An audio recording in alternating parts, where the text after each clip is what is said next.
Good evening, everybody. Welcome to the Mystery Box Show.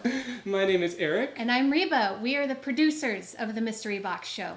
We have a fantastic lineup of storytellers for you for our Pride show this evening. But before we get started, we would like to make a statement. Absolutely. And I'm going to be reading because we wrote this from the heart, and I don't want to get this wrong. The Mystery Box Show has always been about lifting voices who might not otherwise have an opportunity to share their story. We're proud of the storytellers we've featured in the past, sharing their experiences as queer, trans, kinky, vanilla, asexual, non-binary, and more. With that being said, we know that everyone on tonight's lineup of storytellers is white.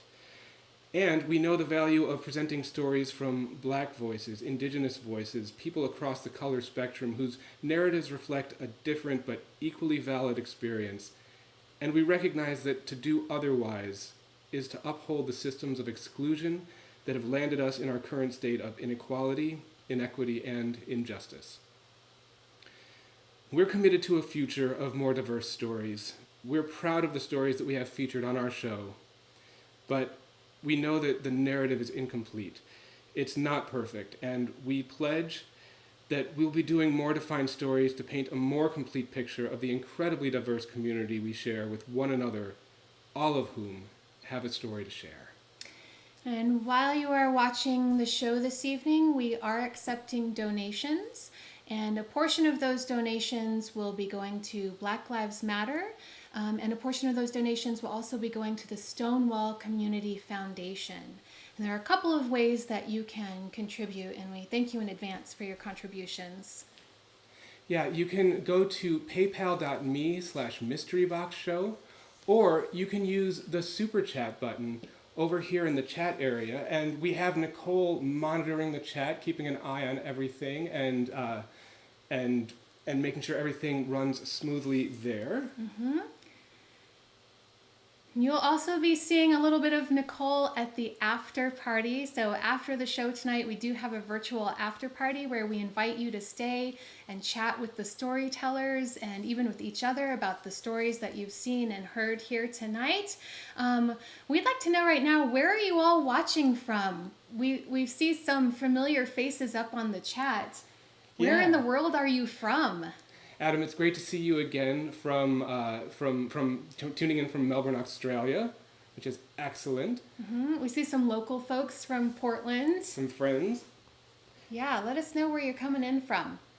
Yeah, and like Reba said, stick around through the whole show. We all get to chat to each other afterwards at the after party, which will all be wonderful.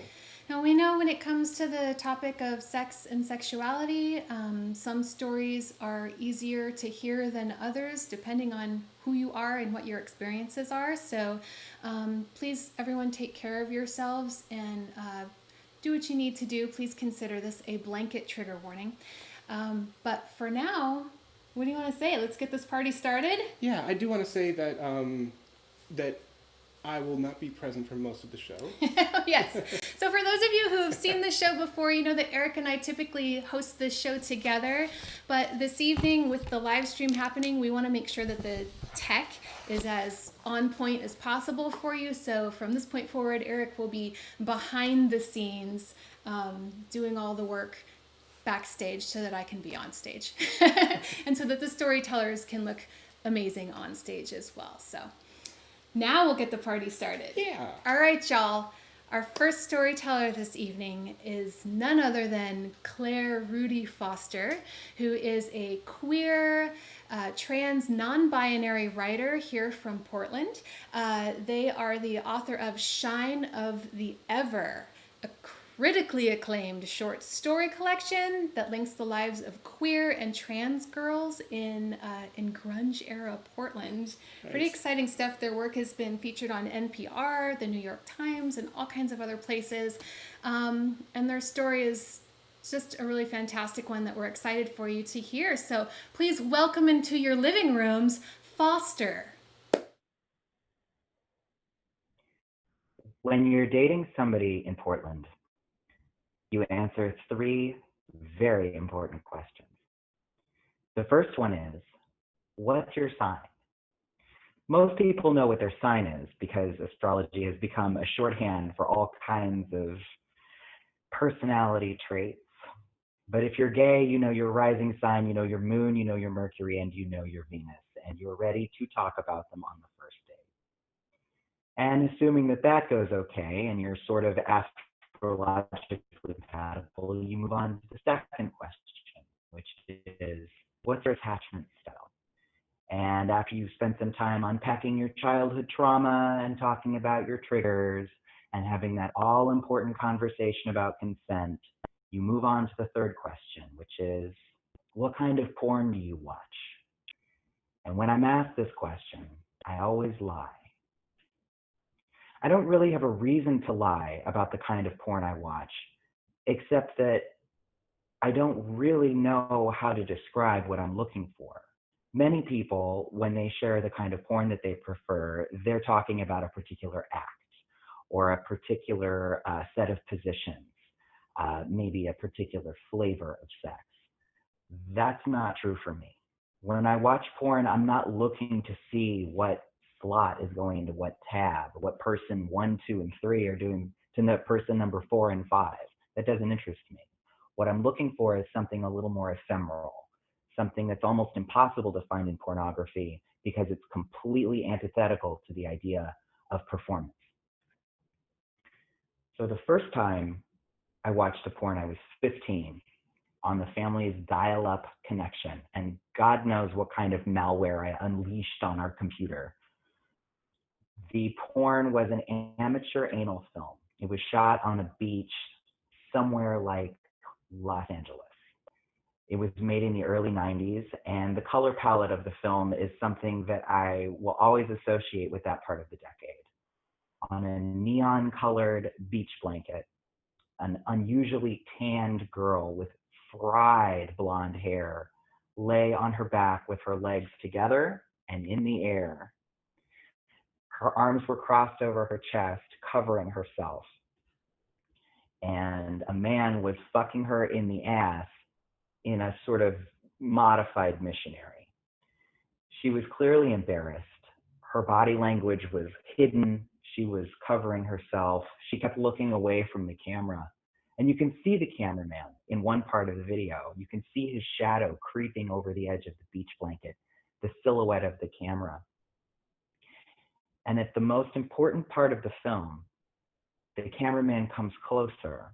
His shadow touches her body. And he says the words, "Okay, smile." And she smiles. And in that moment, the entire film changes. Her discomfort is obvious. She's broken the fourth wall. And it is really hard to tell somebody on a first, second, or even third date, yeah, I watch porn because it's so fucking real. But you know, things have gotten weirder and weirder for me in my dating life. And although I hate to admit it right out of the gate, anal sex has become one of the most important acts that I share with a partner. For me, it's become shorthand for that type of transformation I saw in that porn so many years ago. It's become shorthand or a symbolic stand-in for intimacy. It's instant connection to me. That's what it means. And as I transitioned and became more and more male looking, I became less and less appealing to the usual type of person who would be interested in fucking me in the ass. I mean, I had mostly fallen back on cis straight men because they love anal. It's exciting for them. They only get it once or twice a year, maybe on their birthday, maybe on Easter. I guess it depends on the coupling. But men like anal, and I like it in the ass. So I thought that I was going to be set for life, but then my body changed and I became more masculine looking, and I became less and less likely to lure in somebody who wanted to do that with me. As I transitioned, the types of men who expressed interest they got stranger and stranger. And I also had to be a lot more careful about who I invited to come over and get naked with me. It's hard living out as a trans person. And I was really hesitant to put that out on social media. I was hesitant to put it on dating apps because frankly, I don't want to get murdered just because I needed to get laid. So when I couldn't stand it anymore, I called up a friend, a cis man friend, who checked a couple of very important boxes. First of all, he was queer. He was very kinky. We shared a couple of core beliefs, such as trans women are women. Black lives matter. Jeffrey Epstein didn't kill himself. And more importantly, he was far out from the fringe of the mainstream because mainstream people were repelled by me. This guy, my friend of 6 years, was a Satanist. He'd first gotten my attention with his interest in anal things when we talked about the monthly orgies he had as religious or pseudo-religious ceremonies in his cult. To this day, I don't know if he was really a Satanist or if he was just crazy, but he was dedicated to the craft of eating ass. So I called him up and I told him, okay, I'm ready. I want you to come over. You've piqued my interest. My ass is yours. Meet me at 10. He came over. He was so excited to get his hands on me. He was about a foot shorter than I was because I love short men. And we started kissing, fooling around. We moved onto the bed. He slid my pants down and put his hands over my ass. He was shaking with excitement. I could feel his fingers trembling. I've wanted to do this for so long, he said. And in that moment, I remembered he may have been an incredible friend. He may have been a Satanist, but he was still a man. Over the next half hour, he put his face in my ass, he put his fingers in my ass, and he started to sort of pit me like a peach, opening me up, kissing me, licking me, trying and trying and trying. Finally, he put his mouth near my ear and started to talk dirty to me. I'm going to stick your face against the glass and fuck you in the ass so everybody sees what a dirty slut you are. I'm going to put a strap on my girlfriend and we're going to spit roast you like a fucking piggy. Do you like that? Are you a dirty little boy? And of course, this was also very encouraging. It was the kind of dirty talk that really worked for me. Sploosh. My pussy woke up and he noticed. And pretty soon, his extremely turgid erection was inside my pussy, which felt amazing. But my ass still wouldn't open. And we weren't here to have pussy sex. We were here to have ass sex. He kept talking dirty to me. He kept fingering my ass while he fucked my pussy. And I thought, well, this is not really what I signed up for. It was nice. It was working. I was super turned on, but it wasn't what I ordered. Finally, when it became obvious that my ass was not going to open for him, he rolled me over into Missionary and fucked me from behind while I touched my clit. And that's how I ended up getting off. And again, it was perfectly adequate sex, perfectly fine. It checked all the boxes. But if that's the kind of sex I wanted to keep having, I would have stayed married. When he finally ejaculated, he kissed me, rolled over, and said, "Don't worry, I'm an Aries. I have a short refractory period." There was no second chance. He went home and my ass went unbuggered by men. I think that what it meant wasn't that he was not a good partner. He was fantastic, and we stayed friends. I think the problem was that he was a man, and my body at some point had just stopped accepting men as a means of expressing my sexuality. That was the last time I offered my ass to a man, and I haven't attempted it since. It's been over a year.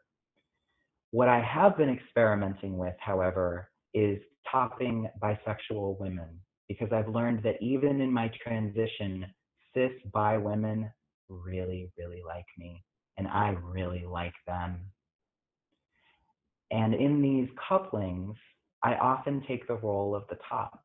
It's me with the strap on. I'm the one with the dick.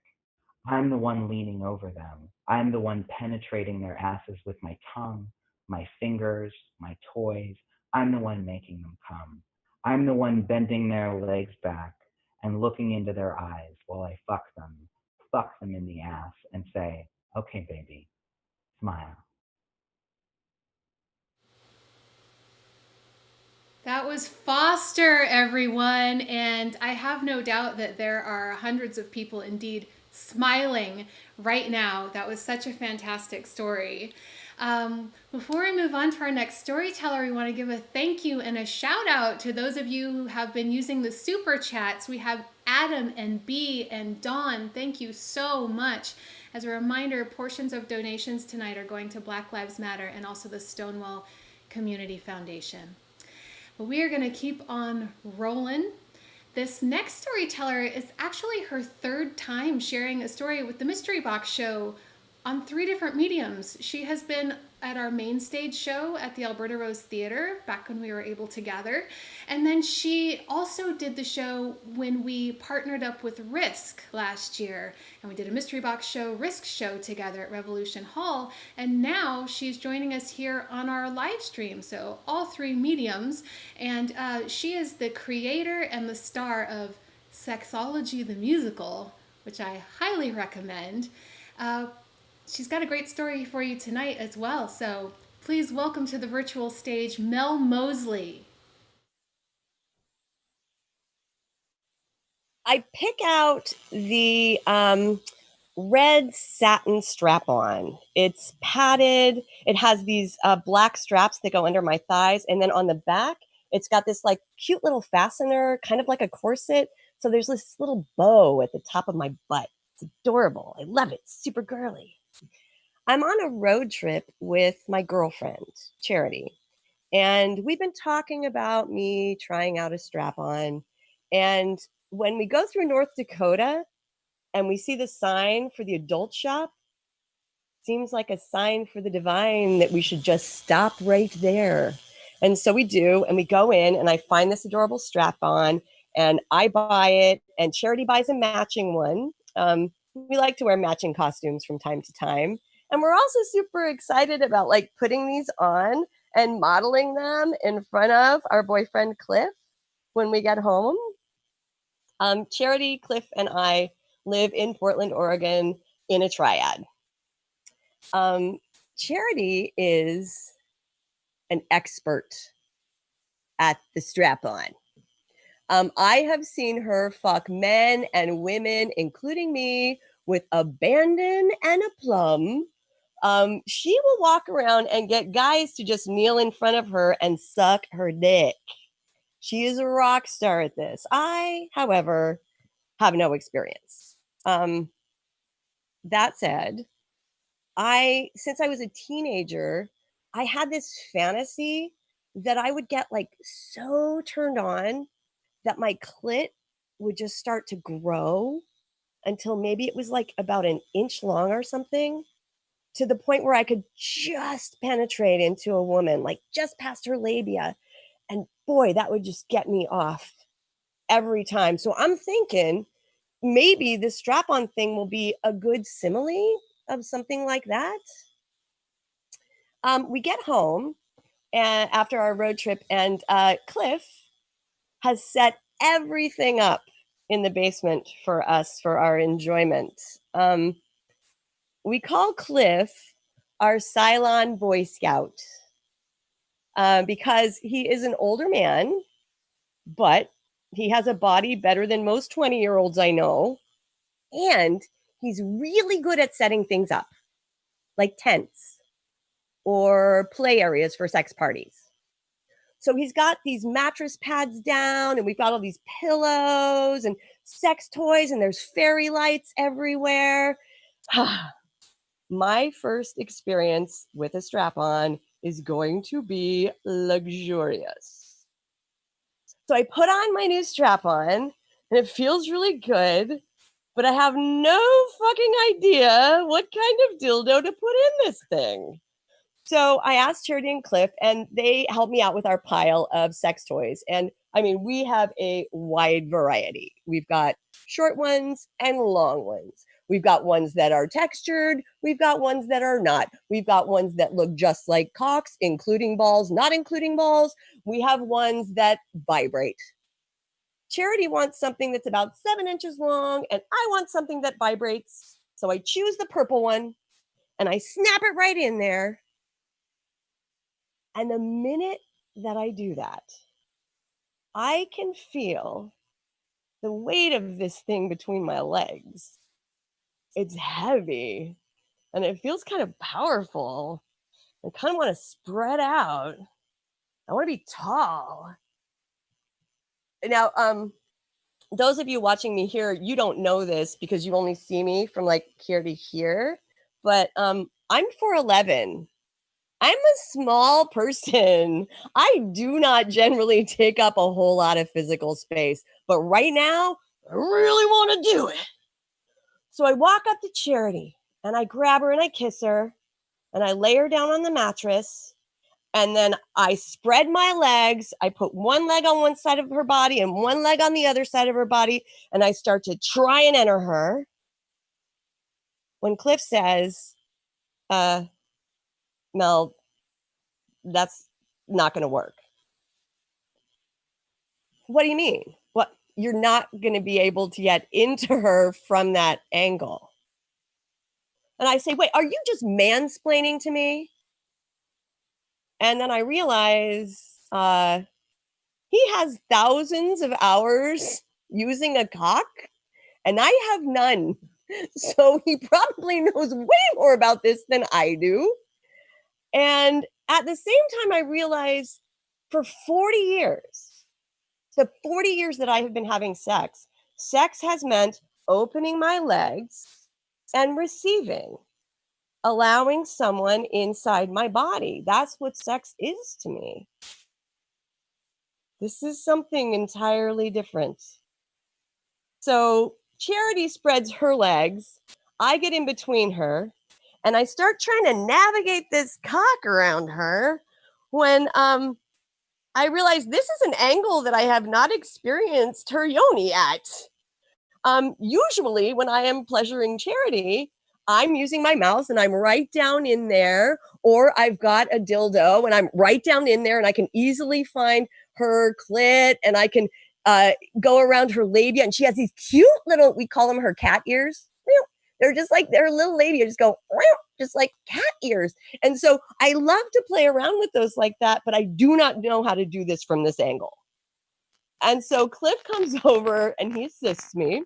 He shows me how to like gently use my cock to kind of massage the outside of her labia and find her clit, and then just slowly enter her body. And when I enter her, it is very much like what I imagined it would be, like if my clit just grew an inch and I was able to enter a woman's body.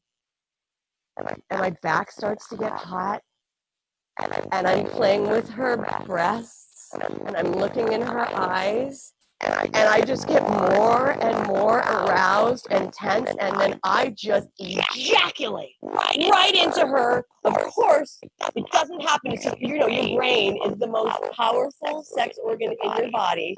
So in my mind, I'm ejaculating right into her body. What literally happened, of course, I'm a squirter. So what literally happened was, of course, I squirted all over the squirt pad on the mattress. But it really felt like I was ejaculating right into her body. And then I bowed out, and I'm into my refractory period. This is very, very different from the refractory that I experience after sex when I'm a receiver. This feels so different. Normally, after sex, after ejaculation has occurred, I feel cold, and I need a blanket. I want to be like huddled and snug against. But right now, I just feel powerful and big and strong. Sure, I'll lie down a little bit, but I don't need a blanket. And so I lay down hugging Charity and looking at each other and lift behind me and we just lay there for a moment, settling in this.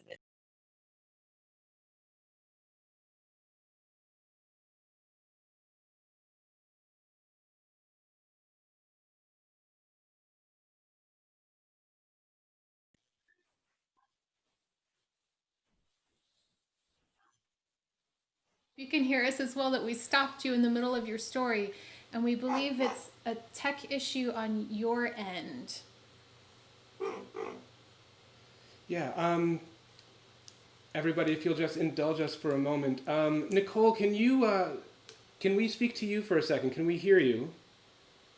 Yep, testing my mic. Okay. Yeah, Mel. It looks like it might be an audio issue on your end. Okay. Can you hear me now? Working.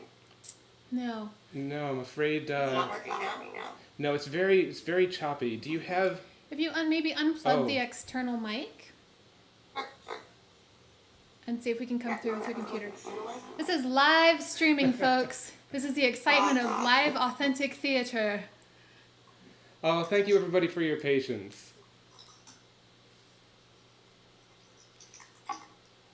Because seriously, you don't want to miss what happens in the rest of Mel's story. We've been working with her and have heard it. Ooh, Mel, your laughter sounds nice. Can you give us some test words? Yeah, okay, how's that? That's my external mic. Oh, that's so much better. That sounds a lot better. You know what? Can we? Hey guys, that's crazy shit. Mel, Because you're, huh? I was gonna suggest a spot to start because it was going on for at least a minute before we stopped you. Tell me where to go back to. Yeah, I think. Would you feel comfortable jumping back to? I think it would be lovely for all of us to hear about the cat ears again. Let's go back to Charity's. Let's go back to Charity's labia. Always a great place to start. So, Okay. returning to Charity's labia, here we go. So I was very used to pleasuring Charity with my mouth or using a dildo or something. And one of the things that I just love about it is she's got these like cute little labia, these little cat ears. It's freaking adorable. But from that angle, it's very different from what I'm looking at with this strap on. And I'm trying to figure out how I'm going to get inside her when Cliff comes over to me and he assists. He shows me how to like tease the outside of her labia, tease her clit a little bit. And then once she gets really hot and bothered and wet, just like enter her. And it is true. It does feel an awful lot like I imagined it would feel like if my clit grew about an inch and I was able to enter a woman's body. And then my back starts getting really hot. And I'm fondling her breasts and I'm looking in her eyes and I'm going in and out. And then all of a sudden, I just ejaculate right into her. Now, we know that the brain is the most powerful sex organ in our bodies. Of course, I did not literally ejaculate into her, but it certainly felt like I did. Of course, what literally happened was I'm a squirter. So I just squirted all over the pad that we had on the mattress. But boy, it felt like I had ejaculated into her. And then I pulled out and I was kind of ready for my refractory period. And this one felt really different too from the refractory period that I normally experience. Normally, when I'm having sex, when I'm a receiver, I feel cold and I want a blanket and I want to be snuggled and cuddled that way. This time, I don't feel that way at all. I feel warm. I feel satisfied. Yeah, I feel tired, but not like I need a blanket. And so I lie down and I hold Charity and we're looking at each other and Cliff spoons me from behind and we just lie there together in sort of a little celebratory moment of my first time using a strap on. And then Charity says, okay, I guess it's true. There is one thing that you can mansplain to us, and that is how to use your penis. And then Cliff says, do you want to come inside me? Motherfucking yes I do. And so we pile up some pillows and we lay him down over the pillows and I lube up my cock and I lube up his ass and I start teasing the outside of his ass the same way that I was teasing Charity's labia. And then all of a sudden he just pulls me right inside of him. It is not even like I need to do anything. Whoop, I'm right inside him. and I feel his body just soften. And I grab his hips and I just want to take him. I want to consume him. I just start pounding my cock right inside him. And I'm listening to his moans, and he's just getting higher and higher and higher. And I'm pounding inside of him. And then I just come inside of him, except of course, brain don't really come inside of him, but I feel like I come inside of him and I squirt all over the squirt pad on the ground. And then I pull out of him. And then Cliff feels a little cold and needs a blanket. And so we get a blanket for Cliff, and Charity and I lie down on either side of him and spoon him. I've seen Cliff in this position before with Charity when she's fucked him in the ass.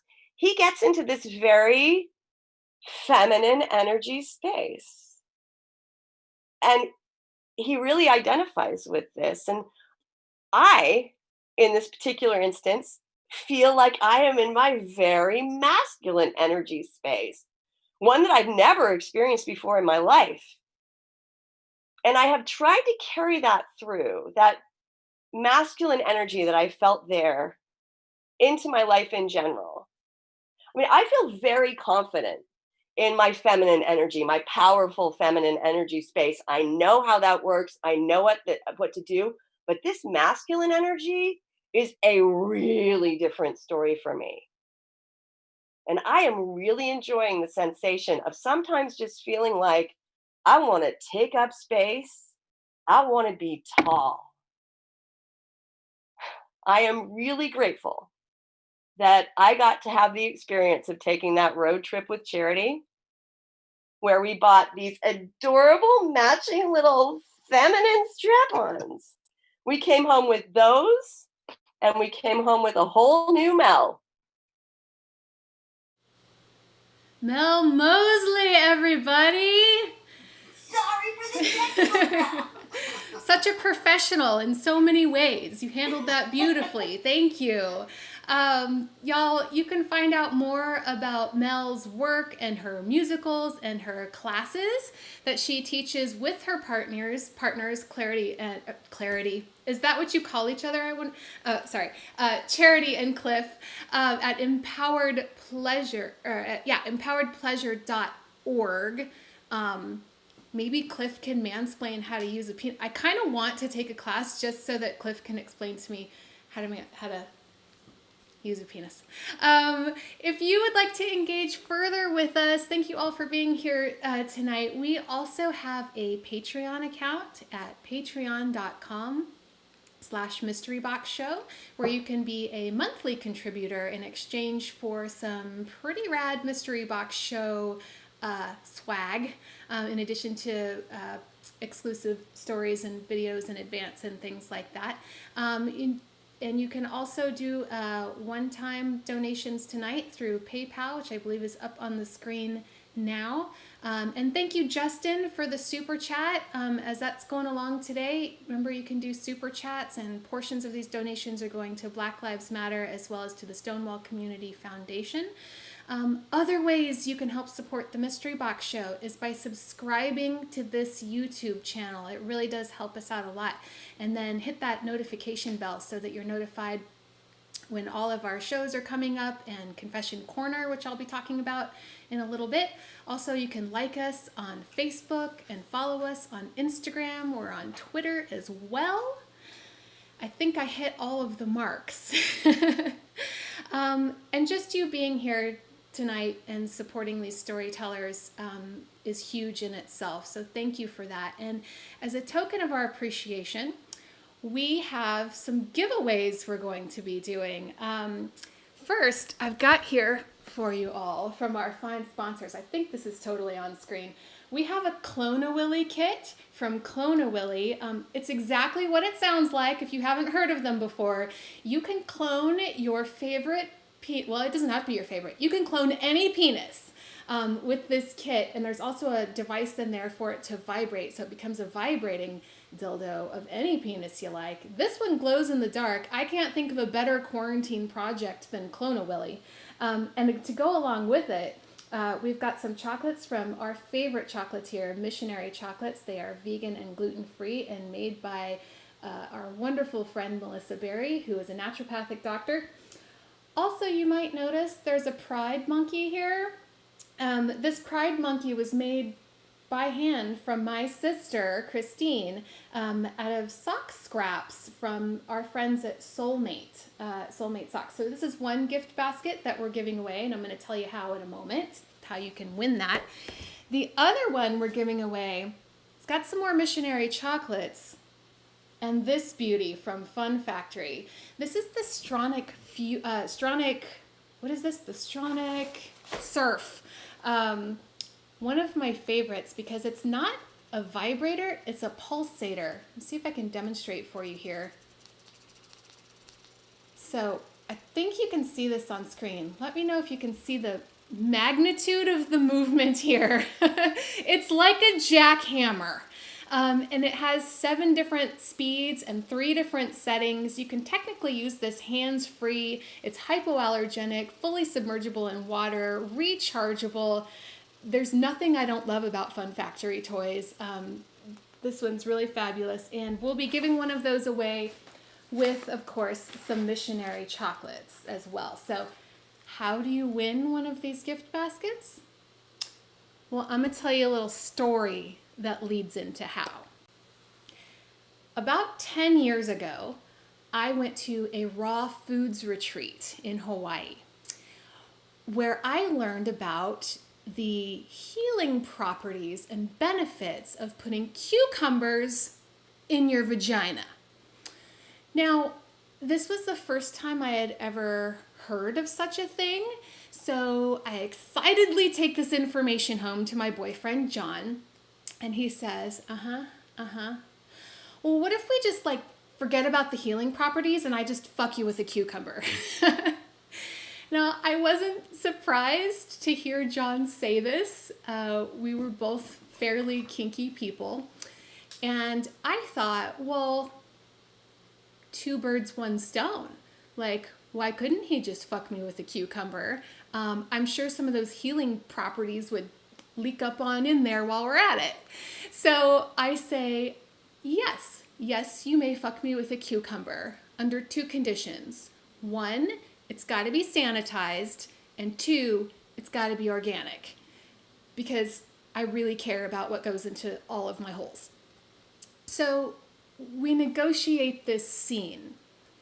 It's Christmas Eve, and I walk in through the front door, and he grabs me from behind and puts a blindfold on me.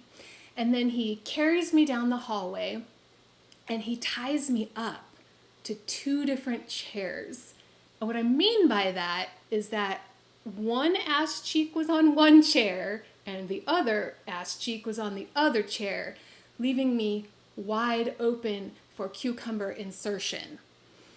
So the act ensues, and it's lovely. Cucumbers are really cold, and I really liked that sensation, just a side note. And it was fun, and it was intense, and it was exhilarating, and I even squirted a little bit, which I had only ever done once before.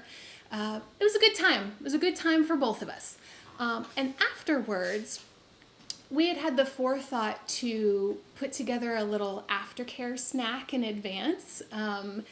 And because it was Christmas Eve, I made a fancy hummus platter.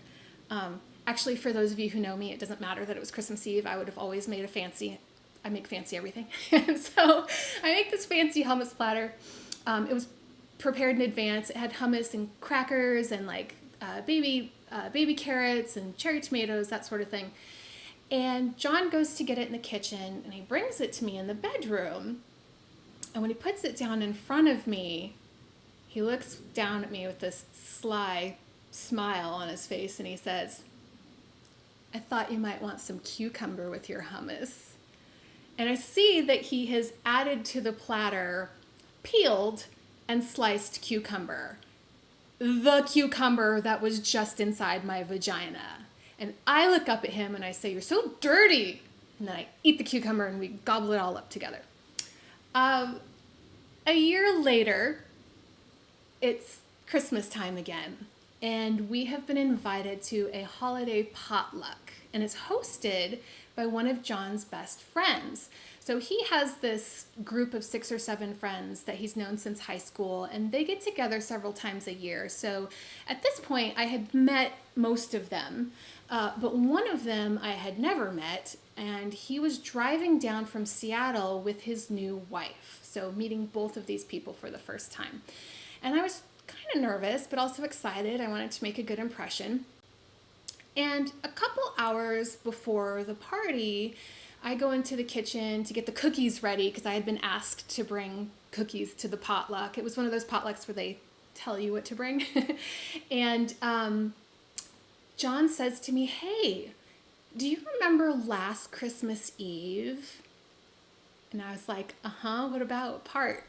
And he was like, "You know, the part where I fucked you with a cucumber." And I was like, "Yeah, I remember that part." And he said, "Would you like to make that a holiday tradition?" And I was like, okay. And he was like, "I was hoping you would say that because I just picked up this from the store today." And he opens up the fridge and he pulls out this fat, juicy cucumber. And I'm immediately turned on, and we just drop everything and we run to the bedroom and we have the cucumber sex. There was no time for aftercare this time though, because we were like, time was ticking and we had to get to this potluck on time. So it's important to make a good impression. So I'm getting ready, and one thing about me that you should know is that I've been plant-based for 27 years. And I'm used to bringing my own food places, just so that I don't inconvenience anyone, and so that my needs are getting met, no problem. And John knows this about me, of course, and so he says, "You know what? I'm not sure what everyone else is bringing to the potluck, and knowing my friends, there might not be foods there that you'll want to partake in. So why don't I just pack a little snack box for you?" And I was like, yeah, great. Thank you. Fine. And I'm like frantically redoing my hair and putting on makeup because I look like I just had sex. So we hurry out the door and we get to the party, and about 30 minutes in, people are snacking and drinking, and we're standing in a semicircle. There's 4 or 5 of us. John, and next to him is the friend from Seattle, and then I'm to John's right, and then next to me is new wife. So best friend's new wife, who I'm trying to make a good impression on. And we're chatting, and she's lovely, and everyone's got their plate of food, except as predicted, there wasn't that much there that I was interested in eating. And John notices this, that I don't have anything in my hands, and he says, "Oh, well, let me go get that snack I prepared for you." And I was like, "Oh, thank you, you're so nice."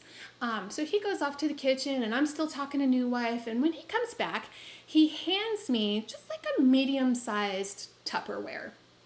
And I open it, and inside there's like grapes and strawberries and cherry tomatoes and celery sticks and sliced cucumbers. And I look over at John, and he looks at me, and he has this smug look on his face, which tells me, "Hey, that cucumber, it was in your vagina like half an hour ago." And in my mind, I was like, "You're so dirty." But it's fine because this is just for me. Like, this was just for me, just I'm eating it.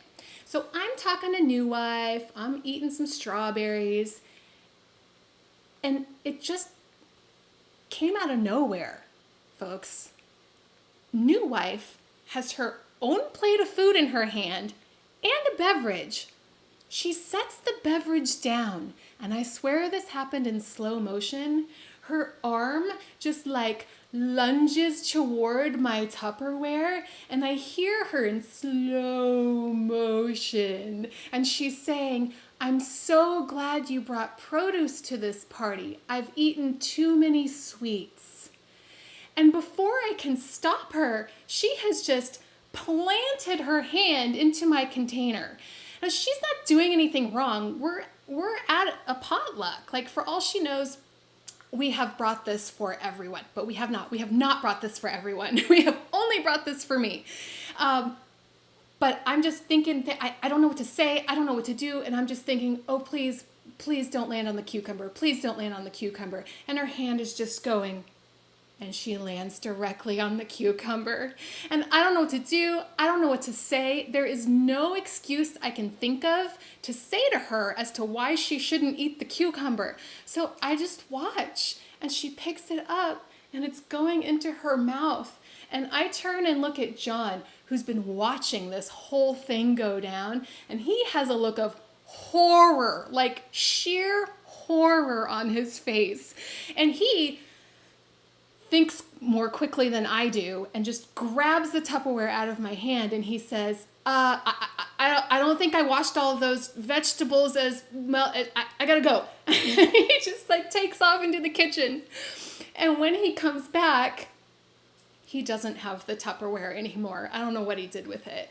And so I just carry on trying to listen to New Wife, but all I can think is just like, she's like, blah, blah, blah. And I'm like, you just ate my cucumber that was in my vagina with the pussy juice. That's all. And that's it. And I was horrified knowing that I was never going to tell her what just happened. None of us ever were. Keep in mind that this cucumber was peeled before it was sliced, so she didn't actually ingest any of my fluids into her body, just in case that was a concern for anyone. But it's the principle. And I'm telling you this for two reasons. One, this is a public service announcement to please make sure you gain consent from everyone and anyone that you try to get that might ingest your pussy juice, or any sexual act at all. Please make sure you get consent. And two, we want to hear from you about a time that you had a sexual oops.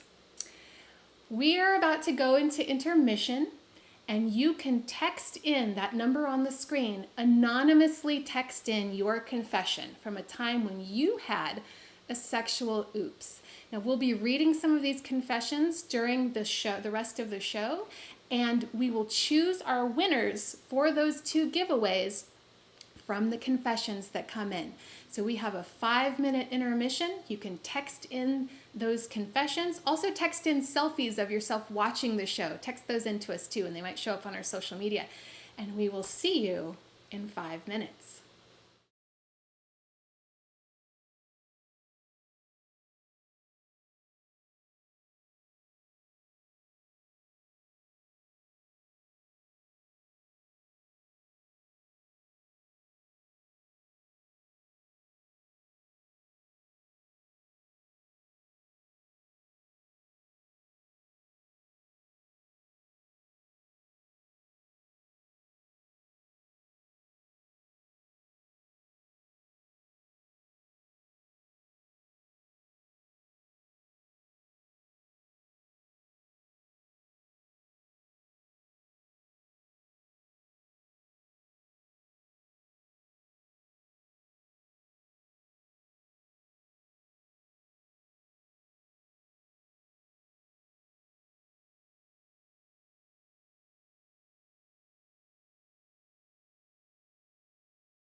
And welcome back, everyone. And thank you for sending in your confessions. We got some pretty good ones. So I'm just going to read a couple of them right now because I can't wait. This one says, my oops is when I thought my roommate was out of town and she came home to the door partly locked while I was hosting a pup mosh at my house. I was wearing a tail, paws, knee pads, and a pup hood. I whipped everything off and threw a kimono on to run to get the door, except I couldn't get the tail out, so I answered the door flustered in a beautiful kimono, and when I turned around, she could see my little wagging tail. That was awesome. Thank you for that confession. Let's see. Here's one. Once I was riding a guy so hard and slipped on the descent. And it bent his cock back in a horrible way, and it actually injured it. It was black and blue for days. We thought it was broken or severely injured. Sorry, I'm laughing. It's not funny. But no, this part's funny. ... But eventually, it bounced right back. Okay, fantastic. I'm going to save some more of these for after this next storyteller who we are so excited to bring to you today, folks. He is the founder and host of the Risk podcast and storytelling show. He's also the creator of the Story Studio. If you're a fan of storytelling, hopefully you know him already. And if you don't know him already, I think that you're about to become a big fan. He's a dear friend of ours and an incredible storyteller. So please welcome into your homes, Kevin Allison.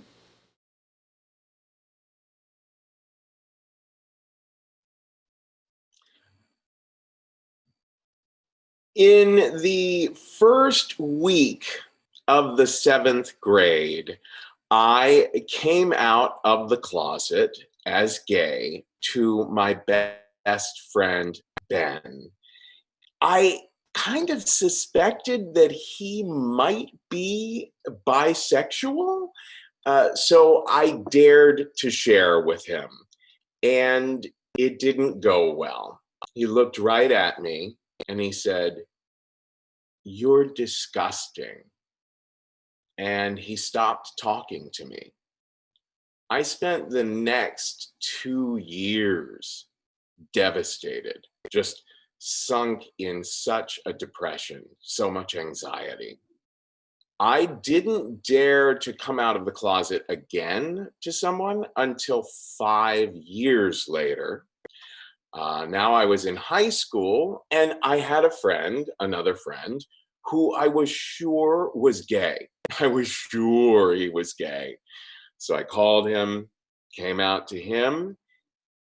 There was silence for a while on the phone, and then he said, "Faggot," and hung up the phone.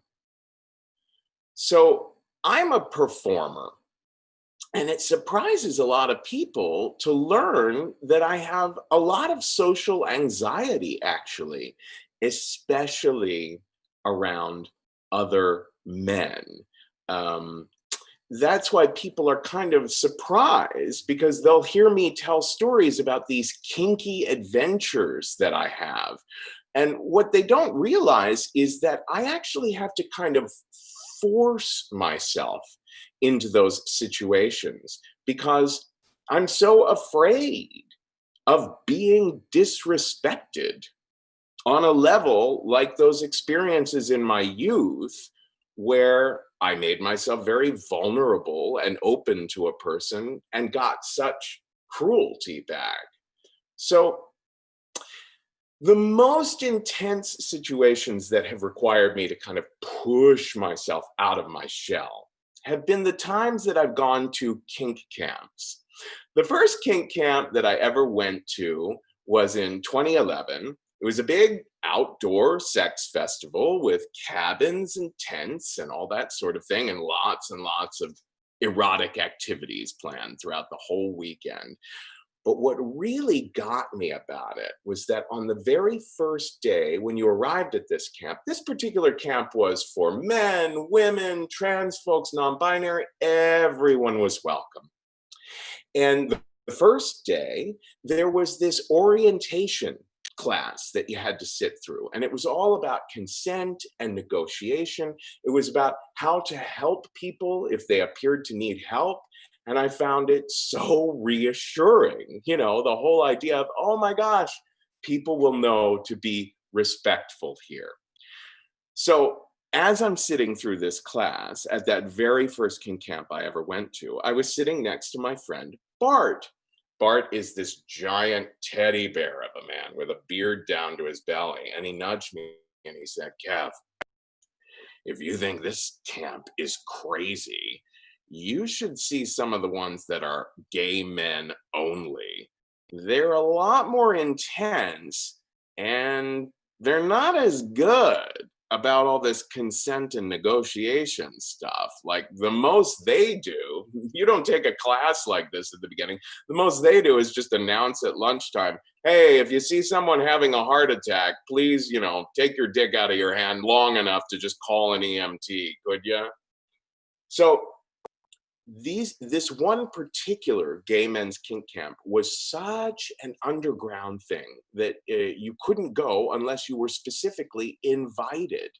And a few years after my first experience with Bart, he actually invited me to one of these all-male secret underground kink camps.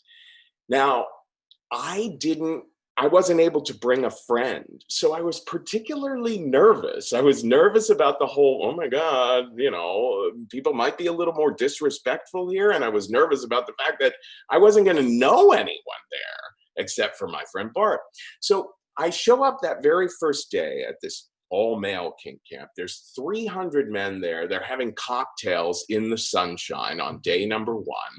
And I noticed right away that everyone seemed to know everyone else. And I felt like, oh no, oh my gosh, are people going to like me? Are they going to be nice to me? The social anxiety was really kicking up. And I thought, well, what's the worst that can happen? Come on, Kevin. And at that point, during the cocktail party, this chubby guy next to me starts screaming bloody murder because a few guys had grabbed him and thrown him up against a fence, tied him to the fence, and started pelting him with paintballs. It's like, what the fuck? What if that happened to me? I thought to myself, oh my God, is there a washer and dryer on this campground? Because I only brought one pair of jeans. My friend Bart said, oh, Kevin, that's what we call an ambush. And I got to tell you, it usually happens to anyone who's a newcomer at camp. I was like, oh my God. I started drinking as much vodka as possible. Well, then he introduces me to this other idea. He said, Kev, here, we have these things called dance cards here at this camp. What it is you use this card to schedule kinky dates with other guys at the camp. But I know you don't know anybody. So I'm going to walk around this cocktail party and make some dates for you. And I was like, yeah, okay. And about 10 minutes later, Bart runs back up to me and he says, Kev, I got your first date. I said, oh my God, what is it? He said, it's 9:30 a.m. tomorrow morning and it's needles. I said, needles? I wasn't even entirely sure what that meant exactly. I said, oh my God, does it hurt? And Bart said, oh yeah, it hurts, but you're in the best hands imaginable. It's with Mr. Prickly. Well, 9 a.m.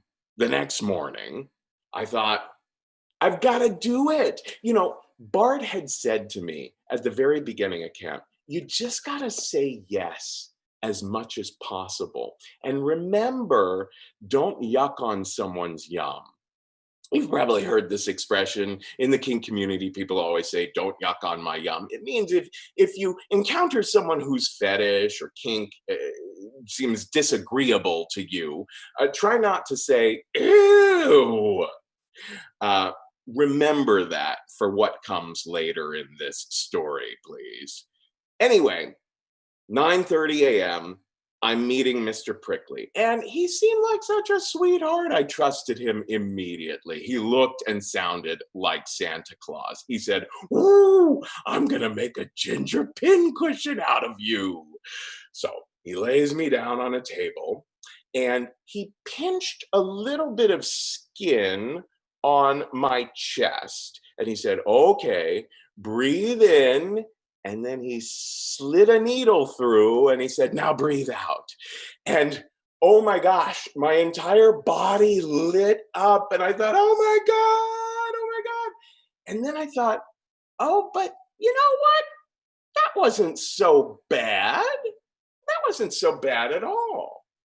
But what fascinated me is, as Mr. Prickly continued just putting these needles all the way down my torso, that pattern repeated in my brain over and over and over again. Every time he would pinch a little bit and tell me to breathe, I'd think, oh my God, it's gonna hurt.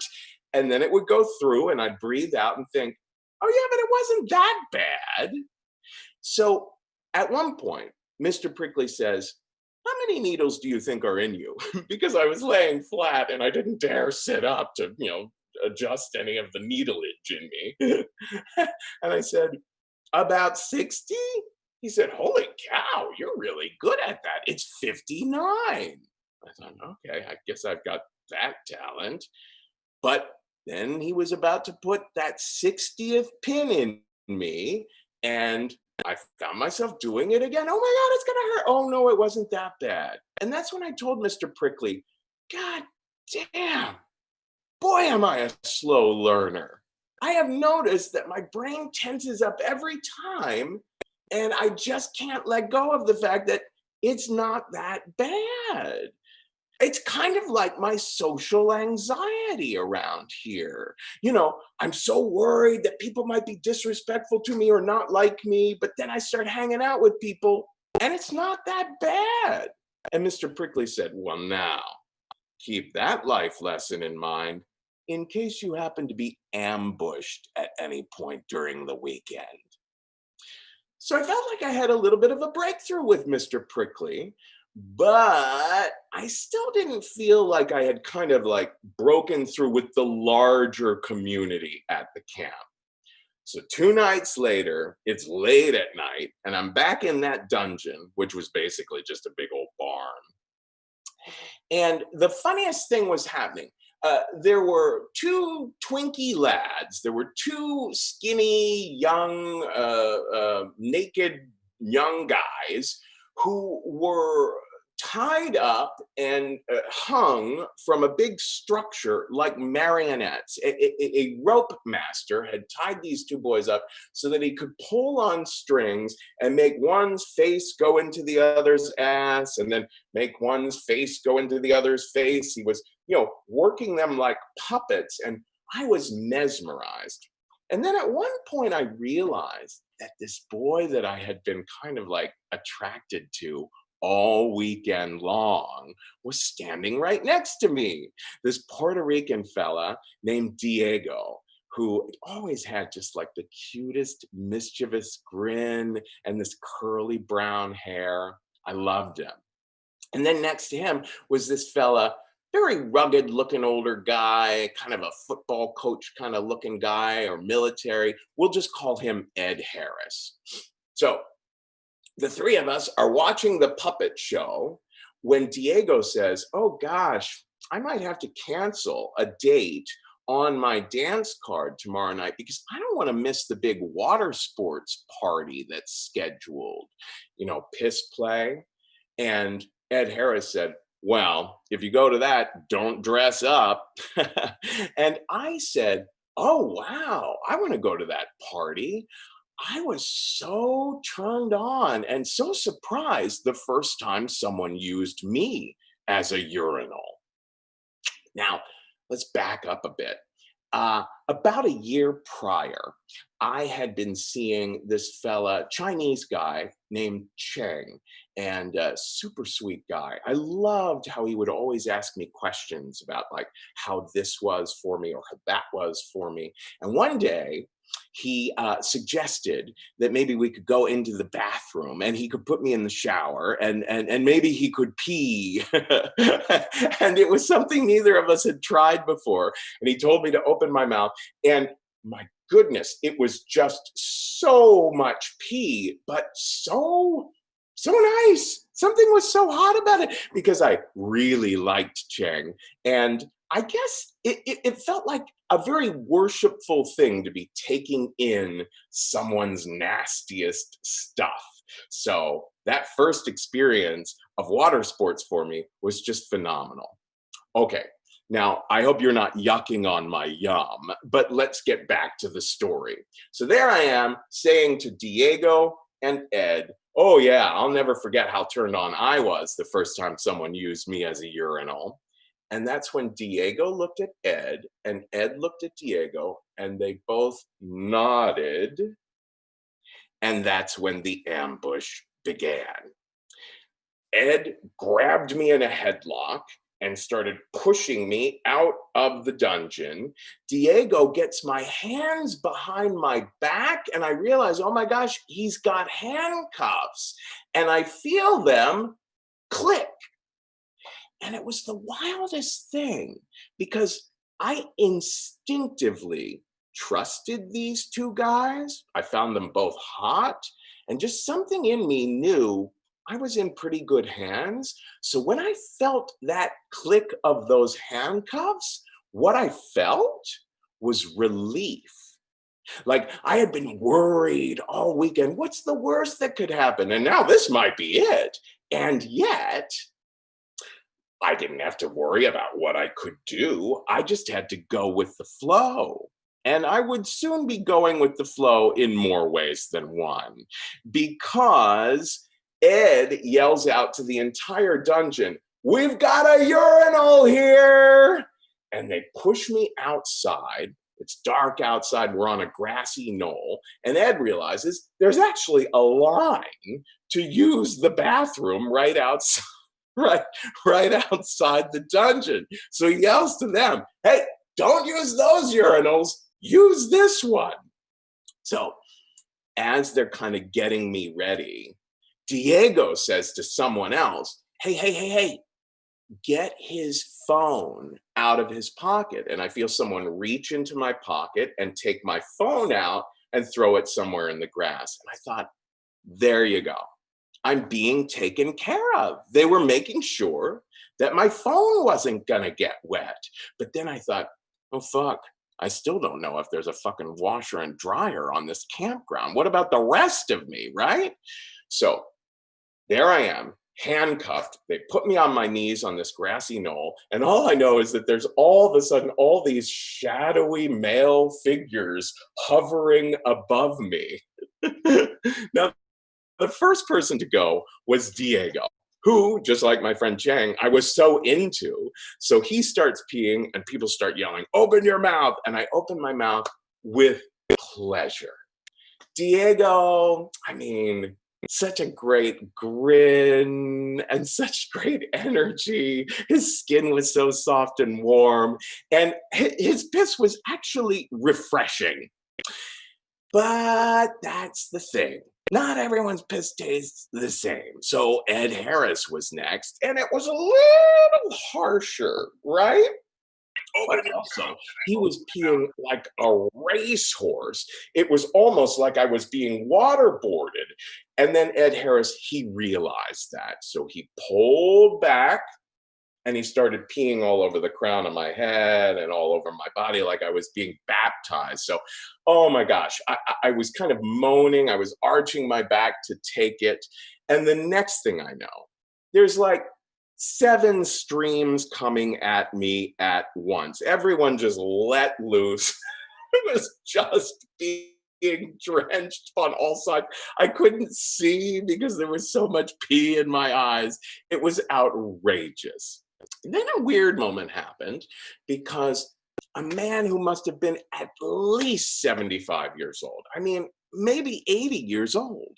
This really frail, shriveled guy was kind of escorted to the front, and people were like, suck his cock too, drink his piss too. So I did. I was all about yes-anding, right? I was all about saying yes. Now, it wasn't my thing. So all of a sudden, I became aware of this little thing like, oh, my feeling of consensuality might shift a bit here, right? But anyway, it was okay. It was fine. It was fine. Listen, I am so grateful that gerontophiles exist, people who are into the elderly, because I'll be there very soon. But anyway, then came the worst moment of all. A man who was very muscly, big, muscle-bound jock kind of guy. I could hardly make him out because it was dark and I had piss coming out of my eyes and everything.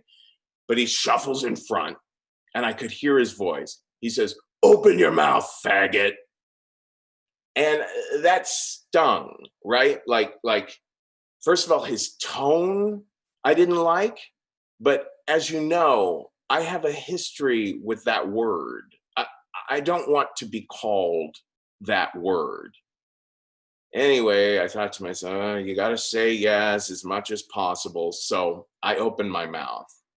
But this guy starts peeing, and it's the worst fucking pee. It tastes like, battery acid or something like that. And you know what I did?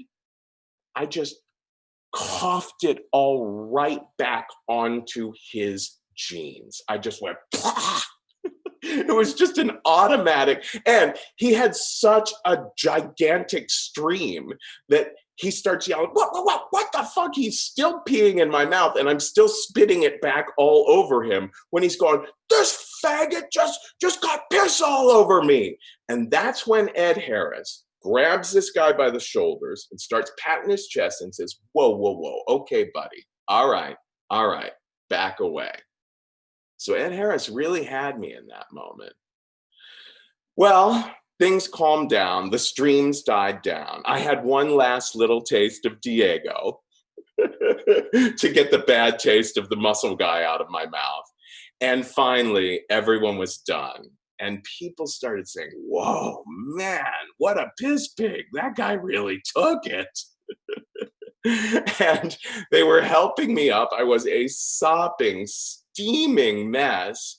And Diego said, man, you were a real team player. Here, let me get your phone for you. And he got my phone, and it was still dry, and that felt so good. And Ed Harris pulled me aside and he said, hey, you did so great. I hope you're feeling more comfortable around here now, because we really broke you in. And you know what? You gave that asshole, that jock guy, exactly what he deserved.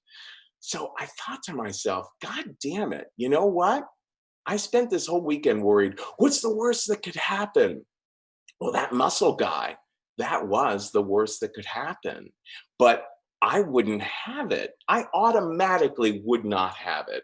I wouldn't submit to him. Even while I was handcuffed and surrounded by 8 men looking over me, I just cannot respect someone who does not respect me, right? And I felt really great about knowing that. So I got up, sopping wet, steaming mess, and was walking away, when all of a sudden, out of the shadows comes this incredibly surprising figure. He was very tall, very thin. He was wearing a tutu. And he said, hello, dear. I'm Andy. I said, oh, hello, Andy. Don't get too close. I'm wet. I just got pissed on. And he said, oh, I know you did, dear. That's why I'm here. You haven't heard of me? I'm Andy. I'm the patron saint of water sports at camp. And whenever someone gets in a sticky situation like you did just now, I come to offer a little gift afterwards. I said, oh my goodness, what gift is that? And he held out a shiny object and he said, the key to the secret laundry room.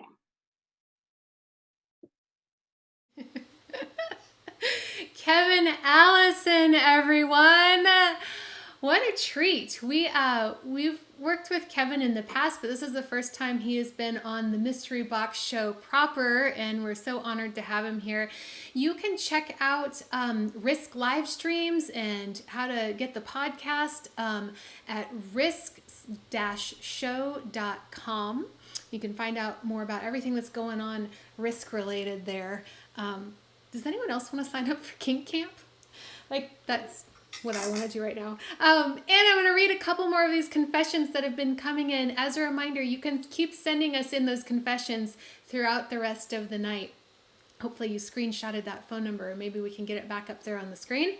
But here is one for your enjoyment. My boyfriend had bought me a Liberator pillow. You know the one.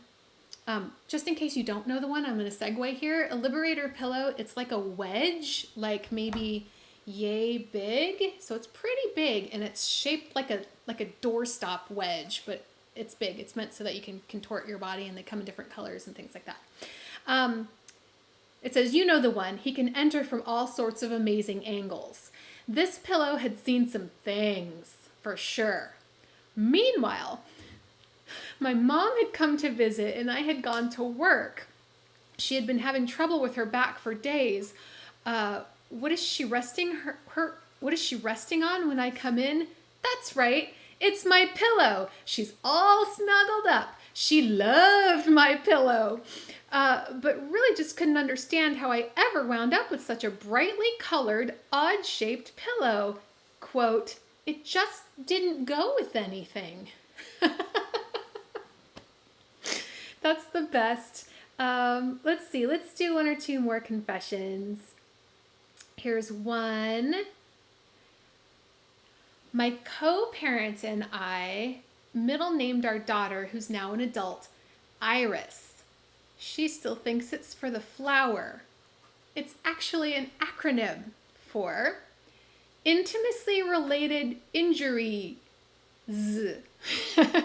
To commemorate all the times we banged heads, fell off the bed, oops, wrong hole, not enough lube, etc. Fantastic. These are so fun. I'm going to read one more. And don't forget to keep texting them on in. They're all anonymous, unless you tell us your name. Let's see. Thanks for your patience. I've already read these, so I'm just scrolling through. When my kids were toddlers, I didn't have a lock on my bedroom door. They slept pretty hard through the night and didn't often get up, so I was definitely not expecting my 3-year-old son to walk in on me giving his father oral. I was so startled. Oh, this is the best. I was so startled, I fell off the bed and hid under the blankets on the floor. Kind of like if you ever have had a toddler and you've finally taken the, what's it called? Like the crib, you take one side of the crib off so it becomes a toddler bed, and then you wake up and your toddler's missing, and it's because they've rolled off the bed and under the bed. That's what that just reminded me of. I thought my son went missing for it was probably 10 seconds, but I remember that happening. Okay. And remember, stick around for the after party. Well, we will be reading 2 more confessions after this next and last storyteller, and we'll be choosing a winner for those giveaways that we demonstrated earlier by your confessions. And if we don't read your confession out loud here tonight, check in, subscribe to this YouTube channel, and hit that notification bell so you can be notified of when we put up our Confession Corner videos, which we film after the shows, where we read a lot more of these confessions. Remember, you can also visit us at patreon.com/mysteryboxshow. You can actually see the Confession Corner videos before anybody else if you are a certain level of patron there. And you can also donate at paypal.me/mysteryboxshow. And thank you, Eric, and thank you, Tama, CR Sir, and thank you, Nick Elliott. Oh, hi, Nick. Nick has been a storyteller with us a couple times for those super chats that are coming in. As a reminder, portions of these donations are going to Black Lives Matter and also to the Stonewall Community Foundation. So please stay tuned to the after party. But for now, we've got one more storyteller for you that is such an honor to have on this live stream with us. He is the executive director of the Northwest Queer Chorus, and I'm going to let his story speak for the rest of him. So please welcome our last storyteller this evening, Landon Shimek. There I was, standing in the bathroom in the drill hall at my unit. A few of us were doing height and weight checks, which we have to do every month. And there was people in that bathroom and that locker room that I did not know. I've never seen before. And I had them questioning me because I had short hair, and they just were curious as to why I was in there. They weren't sure what was going on. It wasn't until I had an officer come in and pointing and screaming at me to leave the locker room and shouting at me at the top of her lungs. Under the Army's EO policy, gender identity and gender expression are not allowed. You need to leave right now. And I was so startled I couldn't say anything. I was just snapped in the position of attention. It didn't dawn on me till later that she probably assumed I was a trans woman.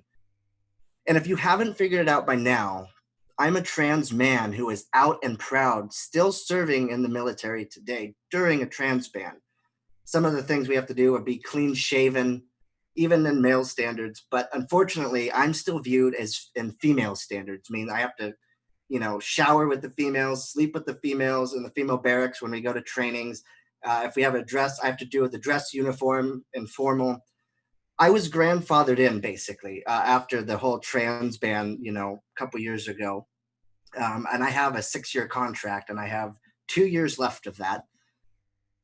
But I went upstairs sobbing and crying and so unsure what to do because I wasn't out yet to anybody, maybe 1 or 2 people that I was pretty close with. But for the most part, I wasn't out. And so I went upstairs crying and shaking and hyperventilating. And the chaplain assistant came over to me and was like, "Whoa, what's going on, buddy?" And I was like trying to calm down a little bit to talk. And I was telling him, can we please go in your office? I need to say something to you. And I need to calm down for a second. So I sat in his office and I gained my composure. And I told him what had just happened. Luckily, I didn't know it until this time, but he told me he was also gay. Oh, thank God. It was such a relief to have somebody in the LGBTQ community itself who understood. So he had me talk to the chaplain. And so again, I outed myself once again. Then the chaplain had me talk to my first sergeant. Again, I had to out myself. Then the commander. Then it went to the brigade commander. And I don't know how high it actually went, but I would assume it went fairly high because I found out a couple of things a few months later at several drills later. I found out when I was speaking to my supply sergeant, who knew this woman fairly well. She was the commanding officer in the unit next door to us. I found out she was dishonorably discharged because of this, but she had other things stacked against her. So it wasn't this one be-all, end-all thing. She had other things that didn't go in her favor. And the last thing that I found out, and I'm still pissed off about today, is that she was a lesbian. She had a wife. And she's part of the community itself. And yes, there is still hatred and discrimination, even in the LGBTQIA plus community against its own members. And every time I have to go to drill, like I said earlier, I still have to identify as a female. And I am in no way against females. I want to say that. I 100% support them, but it's not how I choose to identify. Not at all. In fact, far from it.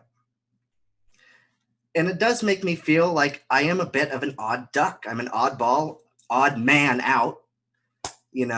I went to a training in Kentucky 2-3 years ago now. And at that time, I was in the middle of my transition. I hadn't had any lower surgery yet, or I had just had top surgery. And I knew I had to sleep with the female barrack in the tent. I knew I had to go take showers in the female shower trailer. And so because of this, I usually had 1 or 2 female friends of mine who would accompany me to the bathroom to go take a shower, even just to go to the bathroom. So I usually waited till about 10, 11, maybe midnight until I went to go take a shower because I didn't want anybody to be in that shower trailer. So I didn't have another experience like I did at my drill hall standing in that bathroom. So I had one of my sergeants come with me and she waited. And when you walk into the shower trailer, it's got steps going up into it and it's pretty much open in the front. And then in the back of the trailer, there's probably, I don't know, 6 to 8 shower heads. So I walk in and I quickly assess the area, make sure that is anybody in here? Do I have to be careful? Do I have to be sneaky? Luckily, at this night, there was nobody in there at that time. So I go in the shower, get clean and come out and I put a towel around my waist. And as I'm walking out of the shower, I mean, this couldn't have been timed any better, but for me, it's unfortunate. That is when there was a group of 3 to 4 girls who walked in and started teasing me and were shocked and didn't know why I was in there. For all I know, they probably thought they walked in the male bathroom. Again, because I was the only person in there, that's probably what they thought. And after that training, I came back and I talked to my commander about, how uncomfortable all this, from standing in the bathroom doing height and weight to this training in Kentucky. And so I really wanted to make sure that I was no longer viewed female in the Army. And I didn't know how to do that. So I sat down with my commander, the chaplain's assistant, the first sergeant, my brigade commander, and we reviewed policy. And kind of what the policy is today is it's kind of a gray area. And let me explain what I mean by that. What I mean by that is people who are going to enlist in the military, if they are trans, cannot be enlisted. However, someone like me who joined almost 10 years ago now, I'm grandfathered in, like I said at the beginning. And so what I had to do is I had to make a policy with my commander and a memorandum stating that I knew what the transgender policy was, that we went over it line by line. And we went over it almost every few months because, of course, it was such a new policy that things were changing. And so I wanted to make sure that I stayed up on all the changes and what's new, what's changed, what's different. And so we sat down, and then he told me I had to get a letter from my doctor, my surgeon. So I was like, okay, easy. So I got that fairly quickly, sent that up. He said, basically, once you get that letter from your doctor, it goes all the way up probably to the Pentagon, or who knows how far, I really don't know. But then they have to run it by an Army Surgeon General. So then once it gets passed from military, a civilian doctor, my surgeon, then it has to go to a military doctor. And they get to be the ones that are the be-all, end-all if I'm really going to be transitioned within the military. Well, I want to tell you, I turned my paperwork in, all of this, last August, and I'm still waiting. I still have not heard anything back. It was probably about a month ago now, I checked in with my commander and said, hey, have you heard anything? Because this guy's still waiting over here and I don't want to be female for much longer. Well, I recently, in January, found out that there's a second option for me to be viewed as male. Originally, I thought there was only that one. And the second option is this. And I can tell you right now, this option is going to be much faster to get my gender marker changed in the Army system. And it's this. In 6 days, I will have the last of my lower surgery. And at that point, I will be legally be able to be viewed male in the military. Now, that 2 years cannot come fast enough for me. But I will say this. I know one thing for sure holds true. I don't ever regret joining the Army Reserves because it has taught me the new skill sets that I use today. It's taught me courage and bravery. And that's what makes me the trans man I am today. That was Landon Shimek, everyone. Such an honor to hear that perspective. It's not often that we get those kind of stories, and we're just so grateful. Hopefully you all feeling that as well. And thank you everyone for the love, for the super chats that have been coming in from Adam and on behalf of Jen and to Jason and Chris and Todd. Thank you all so much for these super chats coming in. And thank you to all of our storytellers tonight. Folks, you just saw Landon Shimek, Kevin Allison, Mel Moseley, and Foster. And of course, thank you to my our lovely production assistant, Nicole, and my co-producer and husband and all the co-things. Are you on screen? He's not on screen. Eric Scheuer. I'm Reba Sparrow. Stick around to the after party, and we'll see you right now. Are we partying? We are. We got everybody up there. Woohoo! What a show. Oh my goodness. Great job, everyone. Oh, and look, everybody's joining in. Welcome. Look, it's a full-on party. Charity. And Charity. Well, I don't know if you've been watching the chats that's been going by. Have you been watching the comments and how much everyone loves you? I haven't seen it. Storytellers have not seen it. Quite. Was a little bit of a delay. We couldn't quite do it at the same time. Oh, thank you. More super chats are coming From in Kyle from and Pooja. Kyle and Pooja.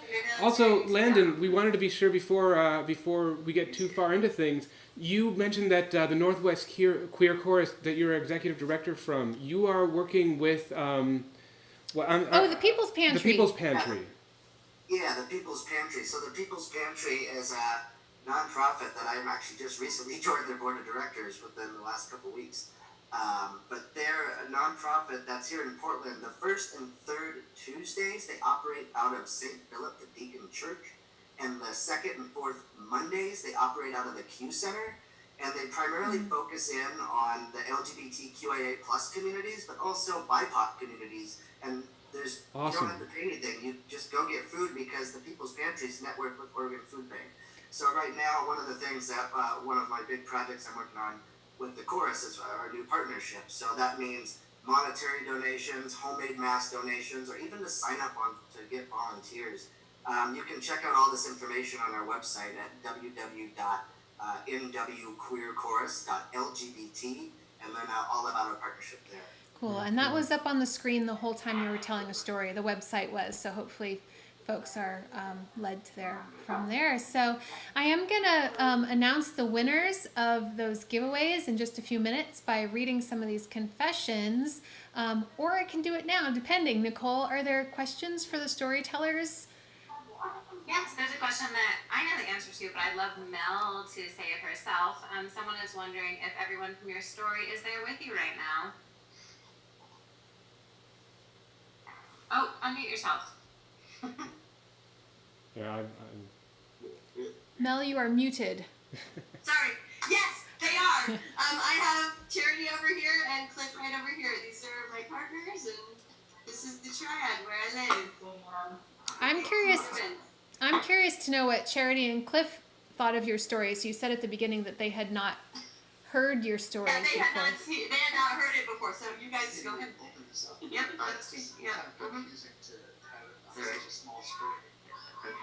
Well, it was delightful to hear it, and it brought back some wonderful body memories, I'd have to say. Body memories, I like that. Yeah. Okay. Well, feel free to ask questions to any of the storytellers here. You can get those queued up while I announce the winners. Yeah, do we have two winners? We do have two winners. Awesome. And Eric, will you pull up the first basket here? Yes, I will. So Monkey Chocolate and Clone-A-Willy kit. Yes. So this one goes to... What is that sexual oops? The sexual oops was, my partner had left my butt plug in the sink to be cleaned up later. It's reasonable. My 17-year-old daughter asked me if she could go into my bathroom to borrow something, and without thinking, I said, sure. I heard a screech. Ew, Mom, is this a butt plug? Yes. No. Yes, it is. Oh, that's definitely worth some chocolates and a sock monkey. Thanks for texting in your confession. Remember, if you still have that phone number we had up earlier, you can text in your confession still till the end of the night, and it might end up on Confession Corner. So, this next gift basket, do you want to tell everyone what's in it one more time? Yeah, who is the lucky sexual oops that gets the Stronach Surf and some more Missionary Chocolates? Yeah, the one that Reva could barely contain in her hand. These aren't just Missionary Chocolates. These are chocolate-covered marshmallow barrels. They're vegan marshmallows. And also gummy bears. I paired the chocolate-covered gummy bears with the Fun Factory because they both come from Germany. Okay. Many years ago, this is the winner of this gift basket. And we'll be in touch with you. We will text you back for your information. Many years ago in New York City, I had just had a sex marathon with a new boyfriend. At this point, we weren't using condoms anymore. I had lost track of time, so I had to scramble to get to therapy on time. After my appointment, I'm on my way home in my mini skirt on a crowded L train. Gravity starts to work, and I feel a deluge of semen starting to trickle down through my underwear and onto the subway seat. I stand up. The evidence is there for dozens of New Yorkers to see. I fucking ran. No! Fantastic. Thank you for your confession. I can feel the seepage. Can you feel it? This is heading your way. Do you know, talk about body memory, Charity. I was having sense memory of, sometimes the cum just keeps coming, or it comes later, or I don't know what happens. It just clings on and then later comes out. I don't know. Do you know does anyone know what I'm talking about here? Yeah. We just had 2 more super chats come in from Bob and Mark. Thank you so very much. We appreciate those donations and where those donations will be going. Really, truly, thank you. Yeah. Yeah. How's everybody else feeling? Landon? I know that you're up on stage often, but have you ever told a story in this kind of forum before? Not virtually, no. But no, I haven't done any storytelling. Besides just talking to our audience members during a concert, that's about all public speaking I have until today. Yeah. Thanks so much for your story, though. It's so good. And Kevin, I'm actually curious to know this. We're such fans of you and of Risk, and we hear you tell stories on Risk all the time, and obviously that's your main thing with the Story Studio. Do you often get a chance to share stories at other venues or at other shows? You know, it's funny, when it occurred to me to start Risk before I actually knew how to tell stories. I had the brainstorm, oh my gosh, I should create a show where people tell stories that they would feel shy about sharing in public normally. And then I thought, oh my God, in order to lead a show like that, I should start to learn how to tell stories. So I started introducing myself to everyone I could in New York City who had a storytelling show at that time. That was way back in 2009. And I found it was such a nurturing community that I am eternally grateful to all of the people who were so kind to me and mentored me and helped me out. So yeah, I still regularly, I've always felt like the difference between the storytelling world and maybe the stand-up comedy world is that we've got each other's backs. You know, we're able to support one another, help each other out. It's a little bit less competitive, I think. Mm-hmm. Yeah. I hear that. I feel that. Yeah. I also like you mentioned the crossover between storytelling and stand-up comedy. I've heard from so many stand-up comedians that appreciate the opportunity to let a tale breathe on stage without needing to hit a punchline per minute ratio, and of course then just the opportunity to really build up a comedy routine as well. The crossover is fascinating to me. Yeah, it's oftentimes you'll have some stand-up comedians get scared, they get wigged out if they're not hearing a laugh every 10 seconds. And so that's for everyone appearing on risk, there's an element of risk. So I'll often tell a stand-up comedian, oh, wouldn't it be risky to get into some intimate and emotional stuff and not hear that laughter every 10 seconds? It's something we talk about a lot, actually, because laughter is such a, it's a visceral and audible way that you can get a response from an audience that oftentimes you can't see, under the bright lights. But when an audience is quiet, you don't know whether they're absolutely enraptured or if they're bored out of their minds. It can be nerve-wracking. I think it's an exercise in trusting yourselves, though, honestly. Like, there's got to be somebody helped that storyteller get onto stage. And Kevin, in your case, you got up on stage, it was your own show, and you just had to trust yourself that you were doing a good job. And I think that's so valuable, not to hear the feedback necessarily all the time. It's just an exercise in, like, knowing that you're already valid, like you already deserve to be there on the stage. And I think a lot of times we take that laughter and that applause as like, oh, okay, I'm good enough, I can keep going.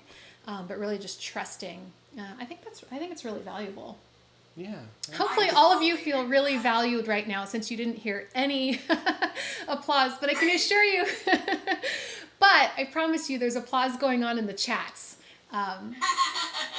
Their little applause emojis were going on. So, yeah.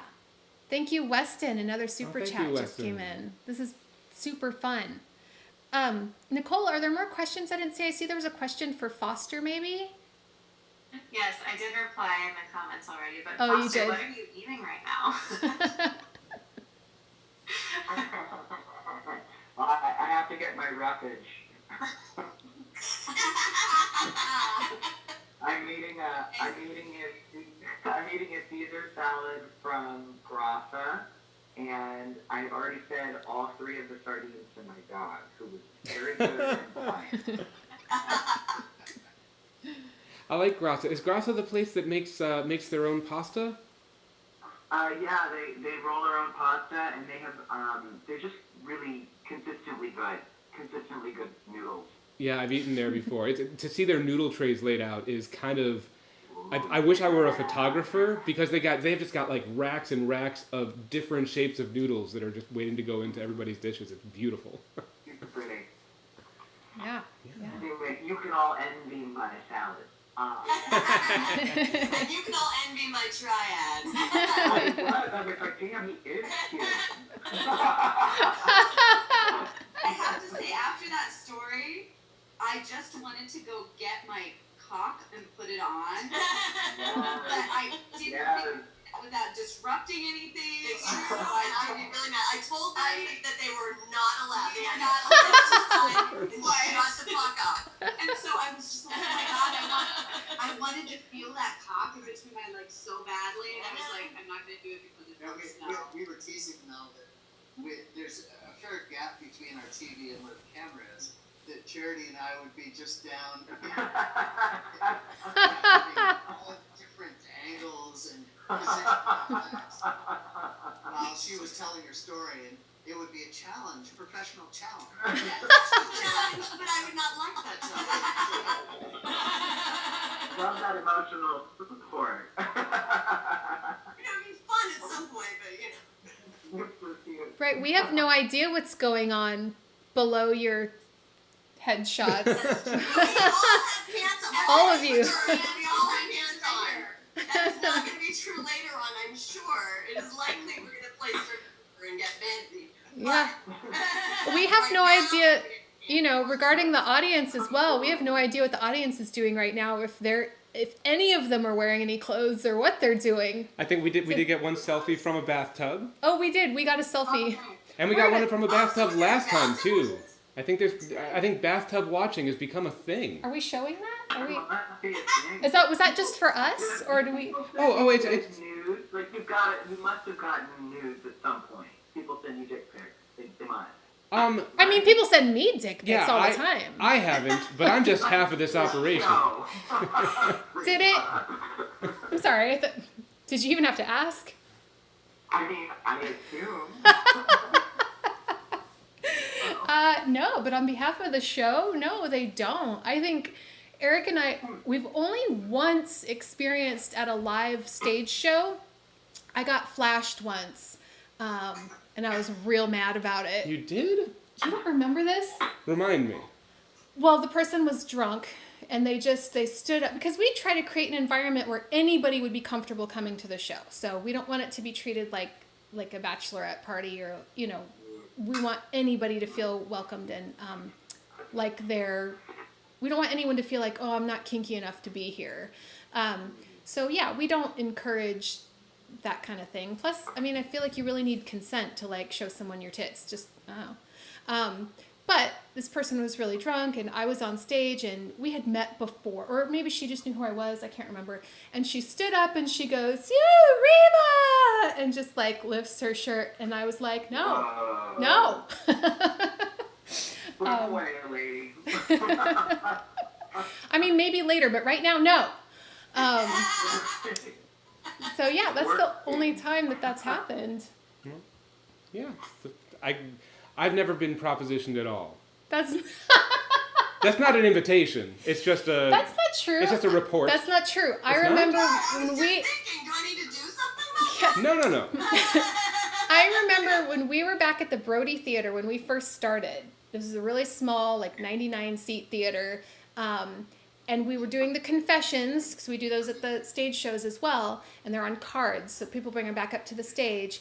And I remember at least twice people were saying things like, I confess that during intermission I was masturbating, in the bathroom, thinking about Eric. What? Don't you remember this? Have I blocked this out? No. Eric, stop it. You're hot. You know it. Jesus.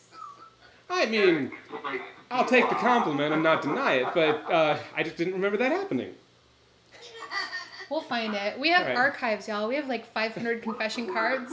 Apparently, this is confessions. Yes.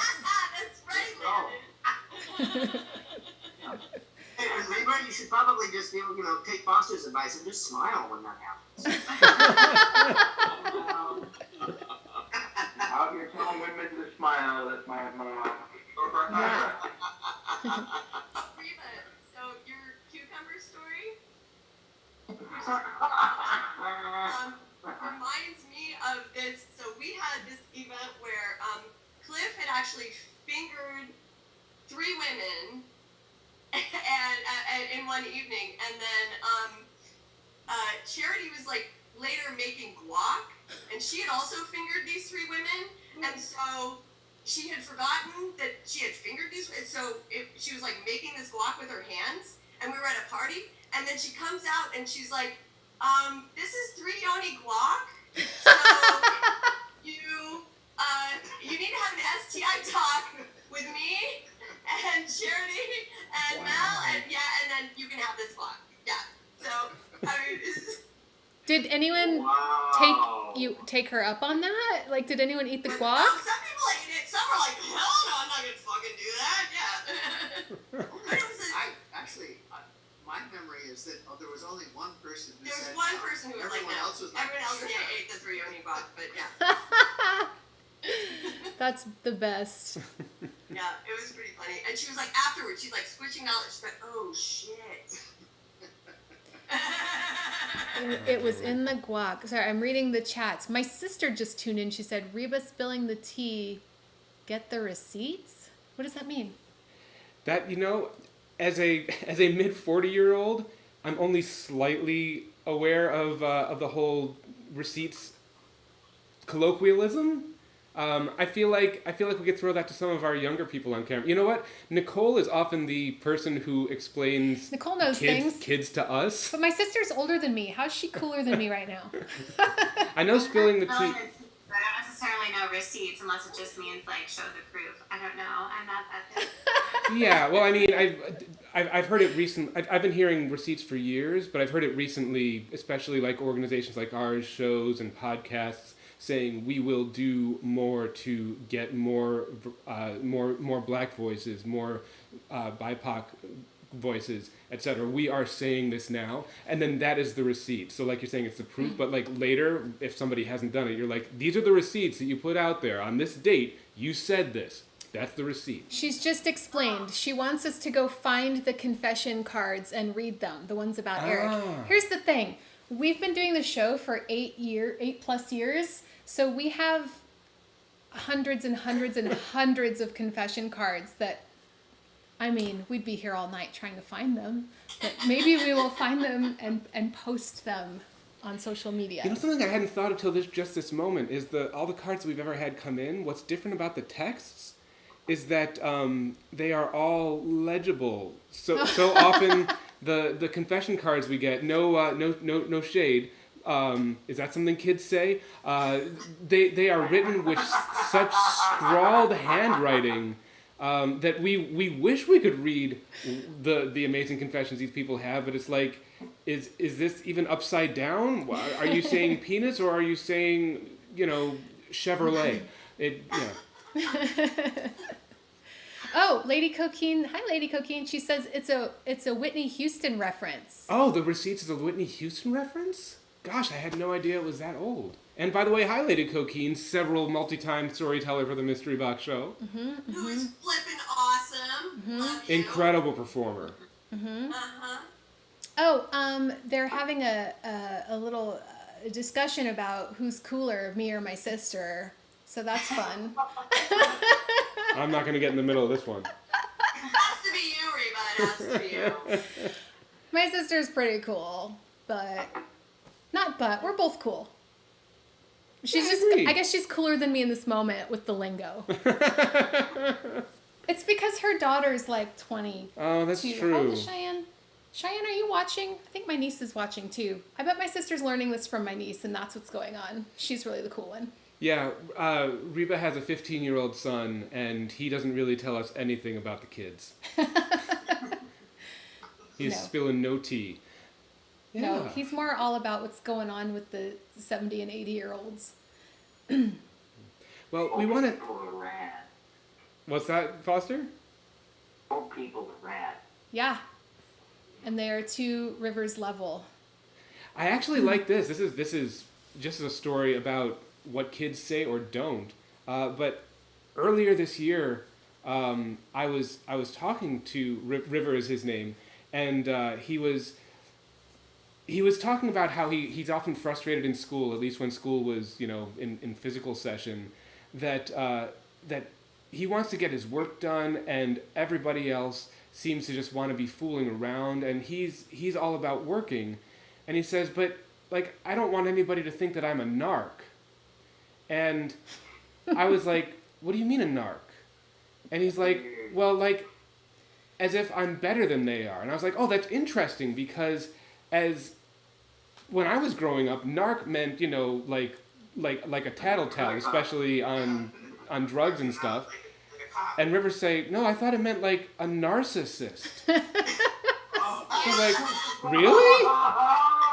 No, I think it comes from narcotic and it's just a tattletale. And then River took a moment and he's like, I think you might be right about that. But for a moment I was like, I was thrilled to know that the word narc had a resurgence. But I don't think it has. Charity's a therapist, so narc now means narcissist, just so you know, with the youngins. Yeah. You can diagnose a person as a narc.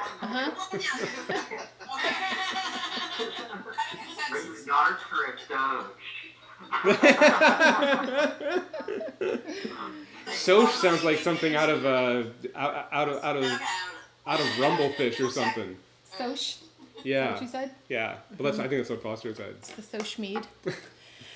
All right. All right. Well, are we wrapping up? Yeah. Thank you, everybody, for attending, and all the storytellers, especially Kevin. Kevin is on the East Coast, where it is 3 hours ahead of us. I know some folks are tuning in from Russia and from Australia as well, and maybe some from England I saw. So, lots of folks in lots of different time zones. We really appreciate it. Yeah. And, thank you all for being here. You all were amazing. These live streams keep getting better and better, and you've made this such a fantastic night. Mm-hmm. Yeah. Happy Pride. Happy Pride. Yay! Oh, and if I could say this to anybody still listening within earshot, if you have primaries coming up or anything you can do, vote, vote, vote, vote, vote. Go vote. Look at your voter pamphlet. See who's in there. Down the ticket. I'm stammering for words because I know that we're wrapping up. It's super important. Change happens here.